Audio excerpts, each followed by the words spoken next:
Okay. Okay? Oh, you missed what I was saying. Yeah, so we're back on. I wanted to ask you about your transition to 20th Century Fox Television. Oh. Well, I was getting quite a reputation, as I was pointing out, as a top, as a sales guy. And Bill Self was looking, he had a lot of shows going, but he was looking for somebody who would help him in New York. And it's also probably in development.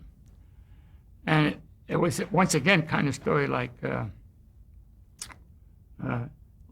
with Herb Siegel. And finally, I heard that he was going around looking for people, and I would love to get the job. Now I'm getting close to what I want. I didn't quit to go to a studio and work my way up. I was working my way up through TV, and it was going up and doing up. So I didn't veer off of that. So, but geez, to be in the studio, But I said, well, I understand he's asking Hal Graham, he's asking this and this. Finally, I get a call from Bill. He said, I want to meet me at the Plaza Hotel. I go to a hotel. I meet with him. We're having lunch. He said, I've been trying to get somebody to fill the place. And everywhere I went, everybody says, get Gerber, get Gerber. I said, I know you, David. And I said, fine. He said, but how the hell do I explain you to Dick Zanuck? I said, Darryl Zanuck. How do I explain it to that? I said, you have your own wild, ways of doing things, which are good, but now you're going to a studio. And I said, well, look, I tell you what. You explain me to him, and I'll do the selling. I'll be sorry. So he said, well, I might as well do it. Everybody's recommending it. And no matter where I go, they said, get Gerber. Even the ones I don't want for the job. So he said, and I said, okay, you take care of the Zanucks, and I'll do the outside work. And we laughed and we shook hands, and that's began our relationship. So I went over there, and for about 3 years, the first 2 years we were a leader in film, and the third year we tied. And then after that, Universal started taking over, and they went on for a long spree until Aaron came along, But we were right up there. We had Peyton Place. Did you bring that in? How did that? No, that was there. I didn't bring that in. We had Glenn Ford show. We broke into Glenn Ford at Western. And what the hell else was there? I'm trying to remember all the other shows we had. We had this half-hour comedy with. It's tough on me because there were so many things happening. I have a list here. Let's go through a few of them. Batman was one of them. I'm just trying to think of somebody. Batman was one of those. Yeah, we were in the office. Thank you. And they came in, Dozier and Dill and not Barry, Doug Kramer. And he comes in the office, and they said, we want you to do the show for us. So I said, what? And so they went, each one took a syllable. B-A-T-M-A-N, Batman, they said together. And Bill and I looked at it, he said, Batman? And I started to say, Bill, are these guys crazy or what? But they talked us through it. And we got Bill Dozier, of all the guys, to do it. Although he did come up with the idea of putting those, the old cartoon things over it. And of course it became a national phenomenon, in editorials and everything else. I remember they had a Washington party, everybody dressed up as a Batman. And then a lot of the big stars wanted to be guests because the kids were watching it, How was it sold to the network? How was it sold to the network? The network brought it to us. Doug Kramer and Would it be Lenny Goldberg again? No, Sherrick, Edgar Sherrick. They were the network. They gave it to us to do. We almost said, you're crazy, we don't do it. But they insisted that it could be done and help it, Kramer especially. And so then we gave it to Dozier, and so that's how it went on the air. But they came to us. Did you have any role in casting it, in casting Adam West or anything like that? Yeah, we approved the final thing, Bill and I, Adam West, and the Batman, and he was perfect for it, by the way, And But then after that, Dozier pretty much took over for the guest star. He got he was well known at the time. You remember he used to do features. He was head of a studio one time. So he had a lot of good contacts. But that really that went up pretty well, heavy. And anyhow, I still got very friendly with Dick Zanuck. And we were going out at nights and doing crazy things. And this was the time Lorraine was catching up to me about this time, And it was a wild and woolly time. And, he and I would do car races and at nighttime in the studio, zip and zapping. And the night God would come running over to me and says, "What the hell's wrong with you? I'm going to pull you in." And I said, "Well, this is Mr. Zanuck." And Mr. I'm sorry. It was like we owned the world. All that was for Dick Zanuck, But if Dick, with all that kidding and all that stuff, I can go out at night in New York and have a time to do what I had. I don't care if it was out 3, 4, 5 in the morning. I'd be in that office 9:30. A lot of guys back there came in at 11 or 12, thought, well, look, I was out so-and-so. They were gone. Only us, few of us, knew and understand that your job can't put, no matter what you did. And that's what kept me going, and what kept a few of the other guys. I watched John work, and I seen some of these other dedicated guys like Susskind, and those kids that thought it was a big ball, a big merry-go-round, and that's all it was. They were gone, So I then, as I said, I went to 20th because of that, and we had these good years. And I want to ask you about a few more of the shows that you worked on. Voyage to the Bottom of the Sea. yes, I helped. Jesus, thank you. I helped. See, I'm trying to go. I helped sell it. No question about that. I brought. Wife. Herman? Hmm? Herman? I brought the producer. Irwin Allen. Erwin Allen. Jesus Christ. His wife. We were good friends afterwards, and his wife we're very close with now, Sheila. But I brought him in. He was doing circus, and shows, Everybody forget that Voyage to the Bottom of the Sea was a movie that I don't think he made. We did the pilot. And I went in, and Phil Gersh told me about him. And I went to talk to him about going TV. And it was the early days. He actually had his hair back instead of covering it. And he said, I'm interested, but maybe not now, David, maybe not now. And then, the kind of things he did I felt would be great for television, these special effects. And he had a way of doing it in a budget and all that. He was very good that way. And so I kept after him. And finally, he said, "Come on over, I want to talk to you." I walked in his office, and he's got all these books, itemized blues and reds and whatever, pictures of all his past shows. And I said, "Holy," I was a partner with Herman Rush, not partner, but I was working for Herman Rush at GAC. And I said, "You've got to come over." I know Herman would go crazy because Herman's the same type of guy, meticulous and likes to have books. And he come over and he saw it. And he said, "Well, I have an agent, and he tells me he's going to get me with Dan Melnick and set me up on ABC." I said, "Didn't you know that Melnick has resigned from ABC? He's going to become an independent producer?" And he got red. "No, I didn't. I know." He told me, "Well, that's your agent." I said, "He's going to resign. He won't be there anymore." Now, we liked it. We want to take care of it. So he got mad at his agent and fired him.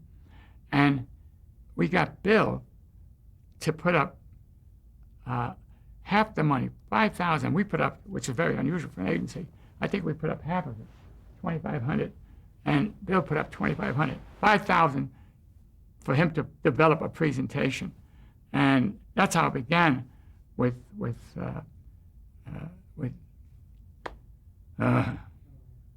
Allen, and he had to be manicured. He had to be properly trained. He was quite a character, but he was funny without trying to be funny. And before he became a producer, he represented some very big writers. That was his job at one time. And after that, we sold other shows, but I did sell that one. And I tell you, the guy that helped me at CBS was the guy who got fired. And when Aubrey went out, there was a turnaround, and his head of TV out here in the West Coast, his father was a director, I get that name, he pushed for this. And I remember coming up to him and said, gee, what happened? It was like a bloodbath, when he left. He said, well, I won't be with CBS anymore, but David, your show is going to be on.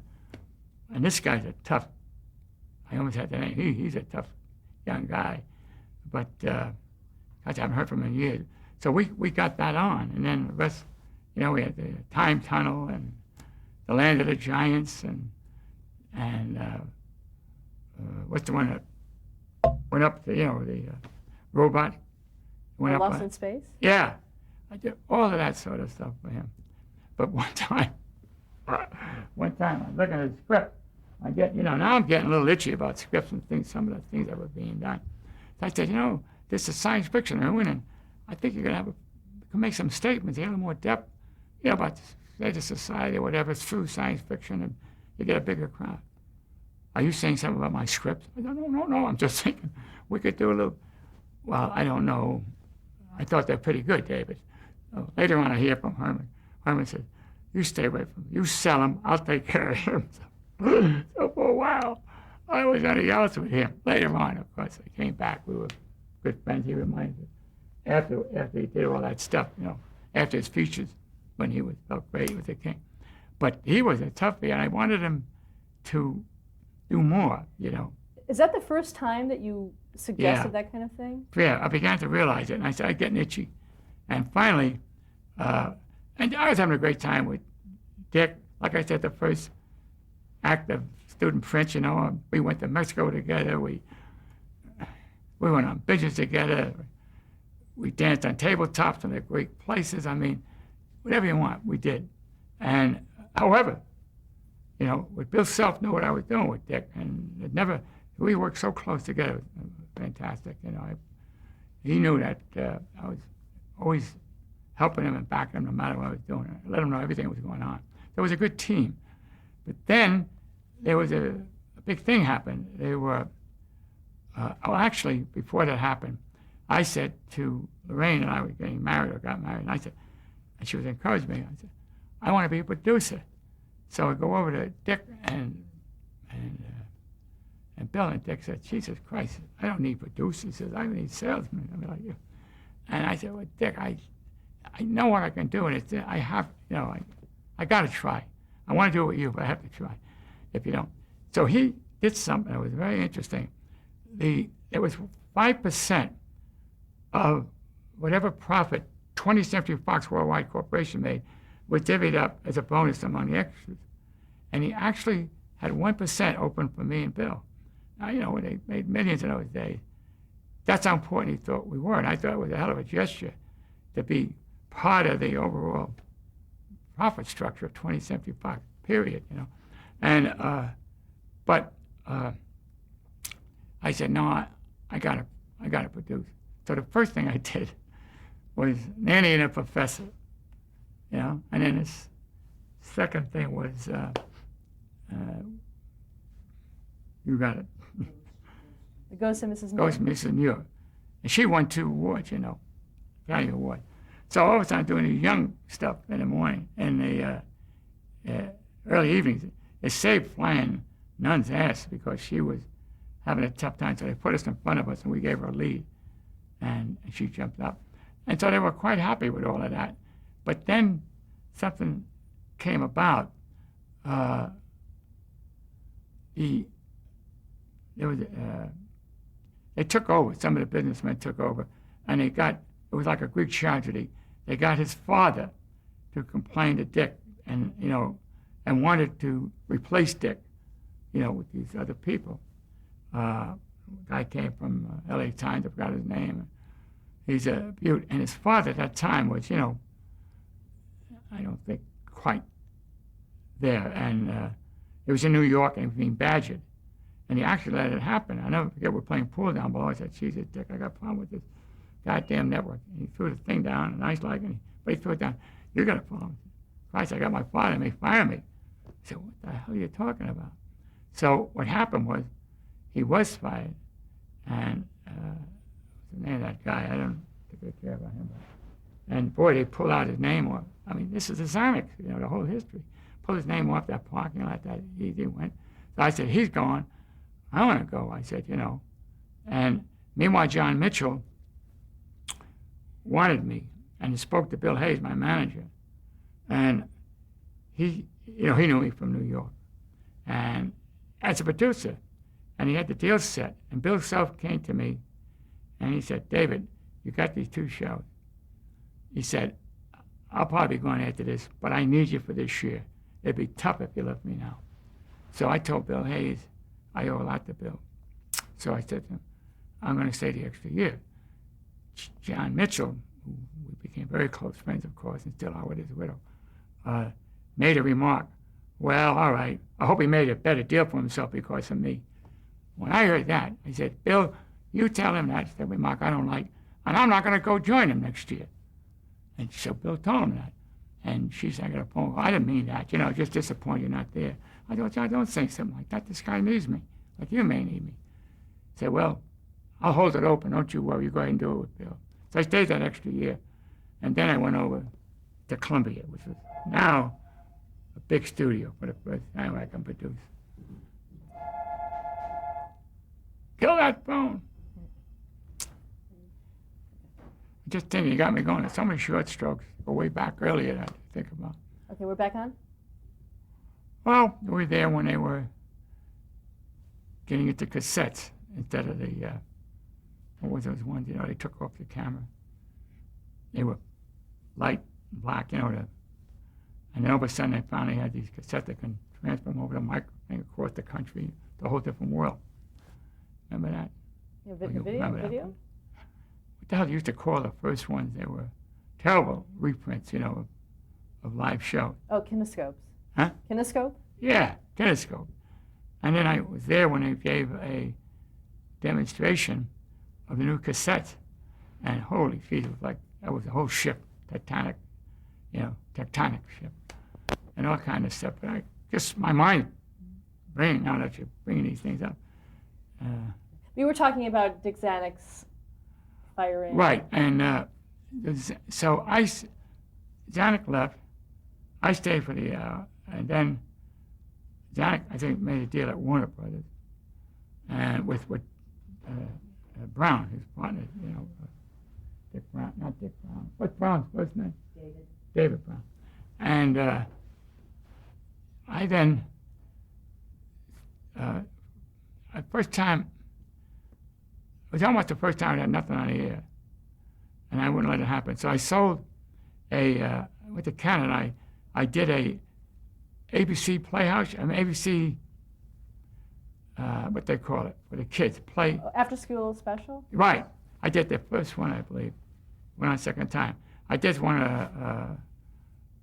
Follow the North Star. And I did it in Canada with 16 millimeter. And I then came back and I had to go, down with the studio. I was at the Gower. We haven't moved to the Warner Brothers yet. Remember that? So at Gower, it was like you were entrenched there. It was like a shelter in World War II or something, the way they were there. Or Lenny Goldberg was before me, and he left, and I had this desk, Dozier was before him. It was all those kind of guys, So what was I saying? Where the hell was I? You were talking about Follow the North Star? Hmm? Follow the North Star, the after-school special that you had done? I'm sorry. You were talking about the after-school special that you had done. Oh, yeah, the afternoon special. I'm sorry. The afternoon special was Follow North Star with Harriet Tubman. And I was in the studio. Later on, as my reputation took today, if you don't mind me saying so, pretty, I hate to talk this way, but pretty good in the editing room because that's what I love. I can go through the night and she tried to stop me. Just editing. I liked it a lot. Because I had no manual dexterity whatsoever. All of a sudden, at a late age, I found out that I had ability to edit film. But for a guy who can't put a light switch on, learning how the hell it goes, that was fantastic for me. And anything done around the house, my father did it, my brother, and I remember Bill Self was a great teacher. He and I, when we had 5 or 6 shows or so daily of film, we had some live stuff too. And we would stay up at night to 10 or 10:30 at night until every one of those things. Sometimes we doze off, but we stay there until we saw all the dailies. And those days you didn't have, fast forward and all that. And that was my incubator, sitting with him and talking about it. And you begin to realize, I had some kind of propensity for that. But I'll never forget, when you talk about those machines, we used to say, okay, and I know I had to hurry it up, because I said to them, okay, now listen, we've seen the master, just roll it over to the next scene. So I had them roll it up, see? Because then they finally said, oh, we got a new system that you can plug it and it moves ahead. When you did it, it moved like a snail. I said, that's not going to work. But that was their first, forward thing, And I kept making them go forward by the reel up in the projection, so that I can catch it all in one night. But that's where the hell we really learned. And it was on the Moviola. And I began later on, I brought in, and everybody started using it, what they did, the flat Moviola was out of Europe, because it had a screen instead of one of these Moviolas. So we didn't use it to cut on as much as to screen it, and then we could see it, and I could work with them. So I brought that in. I was whole fascinated with this whole situation. And then, I'll come back to finally into tape editing, which is interesting, because the guy would film, Anyway, I was talking about the Follow North Star. So I was there, and they said, what are we going to do about the last cut? We have our cut. We want to know what you think about it, You saw it. I said, I can't get the cat. I said, I'm in here now. I said, tell you what, play it for me. Play it for me slowly. And as they played it, I visualized it and made cuts on the phone. I said, that seems a little too long, isn't it? Yeah. And I said, now is that where the car comes? Can we get him to go from that car to the door faster with a cut? I was doing all of this on the phone.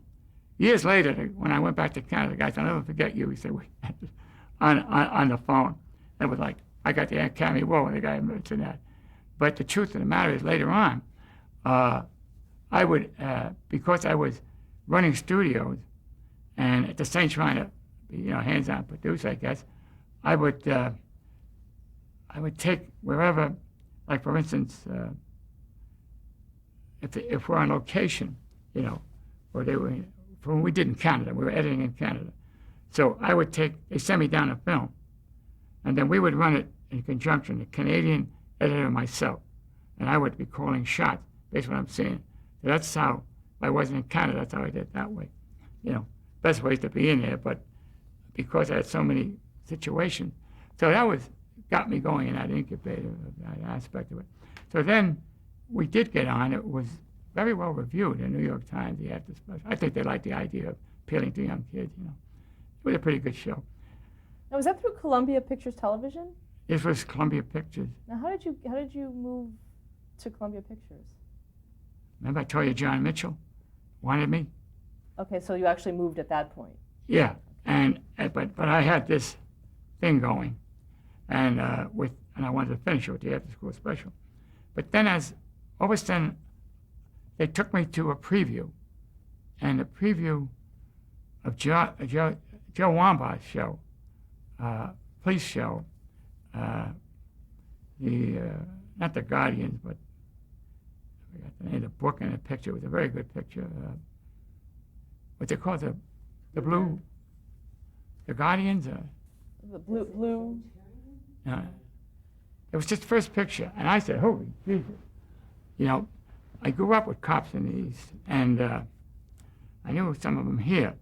And I felt this would make a great television show. So I went to the people to say, they introduced me to get me to see Joe Wambach.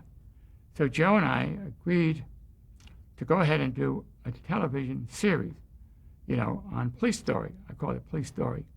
And I remember the NBC were fighting me on that title. It doesn't make sense. How about the police? I want Police Story. We had a big, something like 30-something. I had a fight to keep that in. But at that time, then Joe said, we did a 2-hour, and it was very well received 2-hour. What was the concept of the whole series? Police Story? was the policemen themselves, not the case. The case was secondary. We got into the souls, into the brains, into the heart and the emotion of the police, and how they were affected by their work. And we told it the way it was. In fact, so much so that the top guys, the executives of the police were very disturbed at it. Sometimes, see, we used the cops and got their cases. Sometimes we shouldn't have. They weren't even cleared through court yet, so I stayed away from that when they really come down on me. But the police in the field, Darrell Gates at the time, who was the deputy chief at that time, and he was very tough on me. We ended up again being very good friends, by the way. But he came in one day. He said, "I'll tell you something. All the officers I talked to, they like it. It's a good thing for you." He said, "They like it. They think you're telling like it is, so you keep doing it." And we showed some racism one time. We showed brutality one time. We showed the toll on wives. We showed guys who put on a badge. All of a sudden they were Wyatt Earp, and we went through this whole thing. And the biggest compliment I got was I was at a seminar or something at UCLA, and a student come over to me, and she said, "You ought to be ashamed of yourself." She said, "You make these policemen seem like humans." I thought the best compliment I've had, You remember, used to call them fuzz in those days and whatever. And for a while in the 70s, before Hill Street came back with the street stuff, in the 70s, there was an oasis where I think we helped the police cause. We went from, I said in the 70s was the New York show, the famous cop show in New York. I'll get the name. And then in the 80s was, Jesus Christ, I know I'm giving a lot of names, but was the Jack Webb show, Oh, Dragnet? Right. And then they were the 60s. The 50s was that show shot in New York. I'll get to the name. It was based upon a film that was very successful. And so I said the 50s with them. I'll get the name. And the 60s was Jack Webb, and the 70s was us, and the 80s was the Hill Street. Yeah, and it's a hell of a difference. Anyway, now the crazies are taking over. You remember, they were dealing in the streets, but we didn't have that. But one thing was important. We were the first anthology, the most successful film anthology. We went 5 years. And they even tried to do that with the science fiction show, the famous one. They extended it to a half hour to an hour. The writer was the host. Oh, Twilight Zone, yeah. But we were the first one. Now, when we showed the pilot, Herb Flosser was there and Larry White. And Joe said, "I want it to be an anthology. I don't want this bullshit stuff." He was tough on it. I had pretty good arguments with him, too. In fact, I got some papers up there that somebody wrote an article about how we were killing each other with letters and all. They want to write a book about it, one of the guys. But anyhow, in